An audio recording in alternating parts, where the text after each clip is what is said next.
अर्थात भारत पर कब भी कोई ऐसी विपत्ति आई हो, हिंदू संस्कृति के अंदर जब भी कोई बहुत बड़ा आक्रमण हुआ, उस समय किसी ने शस्त्र उठाया है तो वो क्षत्रिय कहलाया है।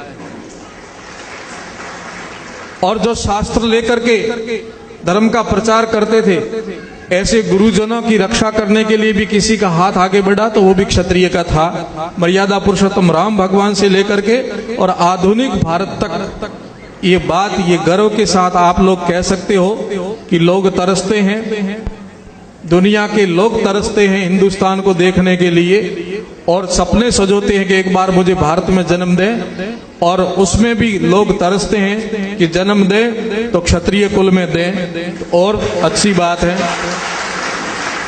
परंतु आप लोगों का भाग्य, आप लोगों का कर्म, आपने पूर्व जन्म में बहुत अच्छे कर्म किए, आपने पहले जन्म में बहुत अच्छी माला फेरी, कोई सेवा की होगी, कोई पुण्य किया हुआ होगा, जिसके प्रताप से, जिसके कारण आपको हिंदुस्तान की धरती तो मिली ही मिली, देवभूमि तो मिली ही मिली, साथ में क्षत्रिय कुल भी मिला आपको। कितनी गर्व की बात है। अब यदि हिंदुस्तान के इतिहास के अंदर विश्व के इतिहास में से हिंदुस्तान का इतिहास निकाल दें तो विश्व के सामने कोई पढ़ने लायक चीज नहीं रहती है।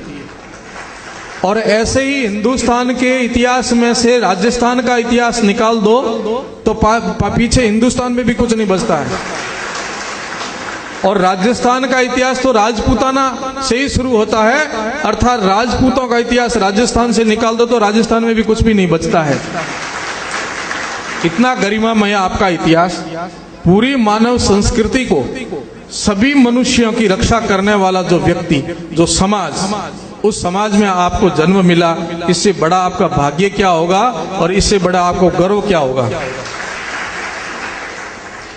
कभी भी कोई घटनाक्रम चला हो विश्व के अंदर, आप लोगों ने इतिहास उठा करके देखा हो और पढ़ा हो, तो राजपूत के समान कोई सूरवीर नहीं हुआ, राजपूत के समान कोई दानवीर भी नहीं हुआ, राजपूत के समान सेवक भी नहीं हुआ, और राजपूत के समान कोई संत भी नहीं हुआ है।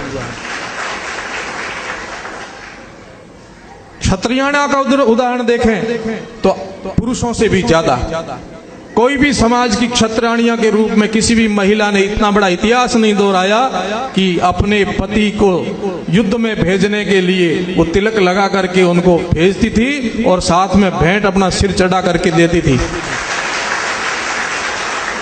जब जरूरत पड़ती थी तो खुद क्षत्रियाणियां तलवारें उठा करके मैदान के अंदर धर्म, गाय, संस्कृति और सभ्यता के लिए अपना बलिदान देती थी। ऐसी जननियां, ऐसी कोख, ऐसी माताएं और बहनें, इस हिंदू संस्कृति की जो पोषक है वो क्षत्रियाणियां आपकी माताएं और बहनें, उनको भी हमें सलाम करते हैं।